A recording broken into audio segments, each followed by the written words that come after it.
আসসালামু আলাইকুম। সবাইকে স্বাগত জানাচ্ছি। আমি নাসরুল ইসলাম তন্ময়। শুরুতে বিআরবি কেবল সংবাদ শিরোনাম। বাংলাদেশের সর্বশেষ গুরুত্বপূর্ণ আপডেট সংবাদে আপনাকে স্বাগত।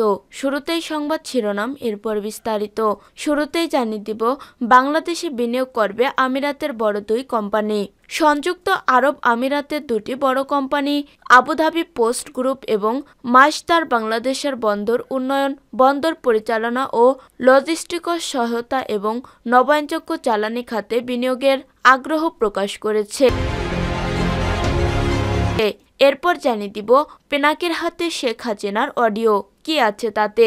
বৈষম্যবিরোধী ছাত্র আন্দোলনে ক্ষমতাচ্যুত সাবেক প্রধানমন্ত্রী শেখ হাসিনার গুরুত্বপূর্ণ অডিও ফোনালাপ হাতে পেয়েছেন বলে দাবি করেছেন সময়ের আলোচিত মিডিয়া ব্যক্তিত্ব ব্লগার ডাক্তার পিনাকি ভট্টাচার্য।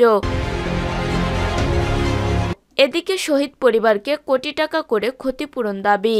জুলাই আগস্টের আন্দোলনে শহীদদের পরিবারকে এককালীন 1 কোটি এবং আহতদের 50 লাখ টাকা করে ক্ষতিপূরণ সহ বিভিন্ন দাবিতে অবস্থান কর্মসূচি পালন হয়েছে। এরপর জানিয়ে দিব, আন্দোলনরত ইবতেদায়ী শিক্ষকদের সুখবর দিল শিক্ষা মন্ত্রণালয়।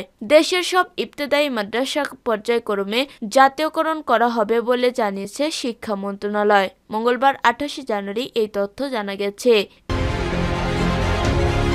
এদিকে নির্বাচনে সব ধরনের সহায়তার আশ্বাস ইইউর। সিইসি প্রধান নির্বাচন commissioner CEC AMM Nasir Uddin বলেছেন, গণতান্ত্রিক যাত্রায় নির্বাচন আয়োজন নিয়ে সব রকম সহায়তার আশ্বাস দিয়েছে ইউরোপীয় ইউনিয়ন ইইউ। এবং সর্বশেষ জানিয়ে দিব, রাজধানীতে কিশোর গ্যাংয়ের হাতে প্রকৌশলী খুন। রাজধানীর যাত্রাবাড়ি দনিয়া কলেজের সামনে মিনহাজুর রহমান 25 নামের এক প্রকৌশলীকে কুপিয়ে হত্যা করা হয়েছে। স্থানীয় কিশোর গ্যাং এই হত্যাকাণ্ড ঘটিয়েছে বলে অভিযোগ পাওয়া গেছে। প্রিয় দর্শক, এতক্ষণ শুনছিলেন সংবাদ শিরোনাম, এরপর বিস্তারিত। তবে তার আগে বন্ধু জানিয়ে দিন আপনি কোন স্থান থেকে আমাদের সংবাদটি দেখছেন এবং শুনছেন। জানিয়ে দিন এই সংবাদ সম্পর্কে আপনার মূল্যবান মতামত। আর বন্ধু, আপনি যদি আমাদের চ্যানেলে নতুন হয়ে থাকেন তাহলে ভিডিওটি দেখতে দেখতে চ্যানেলটি সাবস্ক্রাইব করে রাখুন, যাতে করে আমাদের পরবর্তী সংবাদগুলো সবার আগে আপনার কাছে পৌঁছে যায়। এবারে বিস্তারিত। বাংলাদেশে বিনিয়োগ করবে আমিরাতের বড় দুই কোম্পানি। সংযুক্ত আরব আমিরাতের দুটি বড় কোম্পানি আবুধাবি পোস্ট গ্রুপ এবং মাস্টার বাংলাদেশের বন্দর উন্নয়ন, বন্দর পরিচালনা ও লজিস্টিক্স সহায়তা এবং নবায়নযোগ্য জ্বালানি খাতে বিনিয়োগের আগ্রহ প্রকাশ করেছে। মঙ্গলবার 28 জানুয়ারি ঢাকায় রাষ্ট্রীয় অতিথি ভবন যমুনায় প্রধান উপদেষ্টা অধ্যাপক মোহাম্মদ ইউনূসের সঙ্গে আবুধাবি পোস্ট গ্রুপের এডিপিজি সিও আহমেদ ইব্রাহিম আল মুতাওয়া এবং মাস্টারের এশীয় প্রশান্ত মহাসাগরীয় অঞ্চলের উন্নয়ন বিনিয়োগ প্রধান ফাতিমা আল মাদলুম আল সোয়াইদি সাক্ষাৎ করে এসব বিনিয়োগ প্রস্তাব উপস্থাপন করেন। প্রধান উপদেষ্টা এই বিনিয়োগ প্রস্তাবকে স্বাগত জানিয়ে বলেন, বাংলাদেশ এখন ব্যবসার জন্য প্রস্তুত। এডিপিজি ও মাস্টারের নির্বাহীদের উদ্দেশ্যে তিনি বলেন, আপনারা আমাদের টিম নিয়ে আসুন এবং যতগুলো কারখানা স্থাপন করতে চান করুন।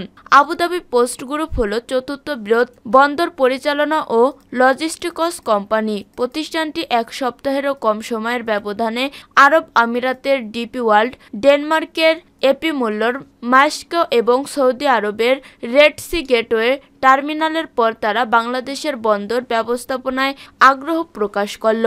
বাংলাদেশে প্রস্তাবিত 3 বে টার্মিনালের মধ্যে একটি টার্মিনালকে আবুধাবি পোস্ট গ্রুপ চট্টগ্রাম বন্দর কর্তৃপক্ষের সঙ্গে যৌথ উদ্যোগে অর্থায়ন ও পরিচালনা এবং বহুমুখী টার্মিনাল ও কন্টেইনার রক্ষণাবেক্ষণের মাধ্যমে নিয়ন্ত্রণের আগ্রহ প্রকাশ করেছে।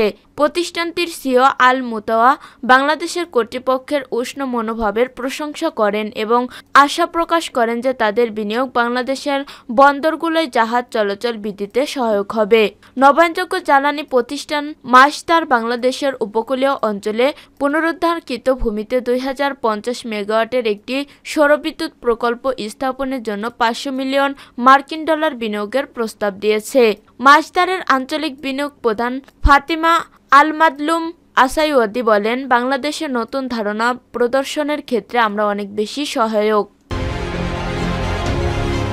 পিনাকির হাতে শেখ হাসিনার অডিও কি আছে তাতে?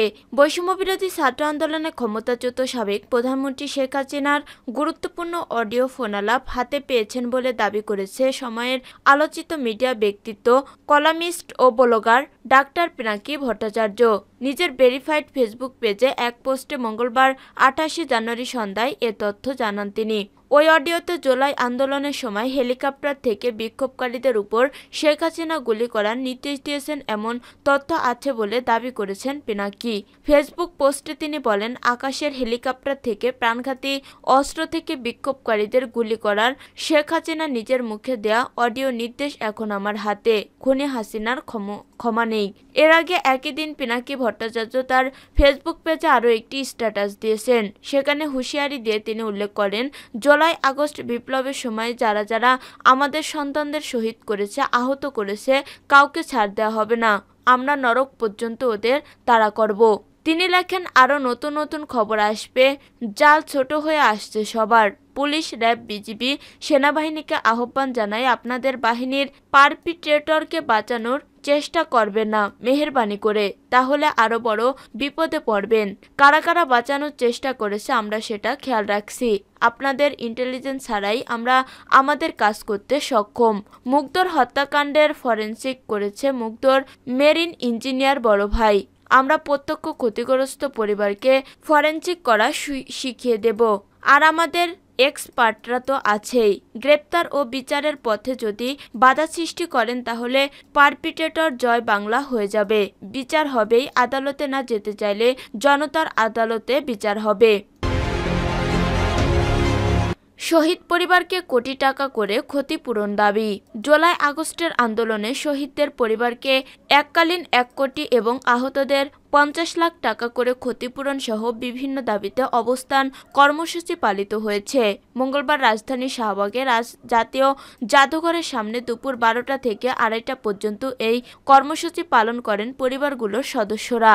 কর্মসূচির মুখপাত্র পরিচয় দিয়ে সেখানে বক্তব্য দেন আমিনুল ইসলাম ইমন। তিনি বলেন, এর আগে আমরা প্রেস ক্লাবের সংবাদ সম্মেলন সহ 2টো কর্মসূচি পালন করছি। আজকেও সুশৃঙ্খলভাবে কর্মসূচি পালন করছি। আমরা এখানে যারা দাবি দেওয়া নিয়ে এসেছি প্রত্যেকের পায়ে বেড়ি পরানো আছে, প্রত্যেকেই আহত। আমরা যুদ্ধের ময়দানে সম্মুখ সারির যোদ্ধা ছিলাম, যে কারণে আমাদের গুলি লেগেছে, আমরা আহত হয়েছি, আমাদের ভাইরা শহীদ হয়েছেন। ইমন অভিযোগ করেন, মোস্তফা সরোয়ার ফারুকীর মতো আওয়ামী লীগের দালালদের ছত্রছায়ায় থাকা কিছু লোকজন আমার প্রিয় সম্মুখে সারির যোদ্ধা আহত ভাইদের আহত লীগ বলে এই কর্মসূচিতে অন্যদিকে মোড় ঘুরিয়ে দেওয়ার চেষ্টা করছে। সরকারকে স্মরণ করিয়ে দিতে চাই, আমরা এই সরকারের একটি অংশ। আমাদের বিভ্রান্তকর অবস্থায় ফেলবেন না। আমাদের আহত লীগ বলবেন না। আমাদের যারা আহত লীগ বলবেন তারা নিজেরাই আওয়ামী লীগের দোসরদের মতো আস্থা করে নিক্ষিপ্ত হবেন। কর্মসূচি থেকে আরও যেসব দাবি তোলা হয় তা হলো, আহত ও শহীদদের বিষয়ে সরকারের যে কোনো আলোচনা ও সিদ্ধান্ত গ্রহণে তাদের পরিবারের প্রতিনিধিত্ব নিশ্চিত করতে হবে। আহত ও শহীদদের রাষ্ট্রীয় স্বীকৃতি প্রদান করতে হবে। আহতদের রাষ্ট্রীয় খরচে দেশে বিদেশে সুচিকিৎসা নিশ্চিত করার পাশাপাশি প্রয়োজনীয় আজীবন চিকিৎসার খরচ বহন করতে হবে। হত্যাকাণ্ডে জড়িতদের দ্রুত বিচার নিশ্চিত করতে হবে। আহত ও শহীদদের পরিবারের নিরাপত্তা সুরক্ষা আইন প্রণয়ন করতে হবে। আহতদের পুনর্বাসন গণ অভ্যুত্থান কল্যাণ ট্রাস্ট প্রতিষ্ঠান করতে হবে। ছাত্র জনতার গণ অভ্যুত্থানে শহীদ ও আহত ব্যক্তিদের প্রথম ধাপের খসড়া তালিকা প্রকাশ করে 21 ডিসেম্বর। সেখানে 858 জন শহীদদের নামের পাশাপাশি আহতদের তালিকায় 11,551 জনের নাম ছিল। এর আগে 18 সেপ্টেম্বর শহীদদের পরিবারকে 5 লাখ এবং আহতদের 1 লাখ টাকা করে ক্ষতিপূরণ দেওয়ার সিদ্ধান্ত হয়।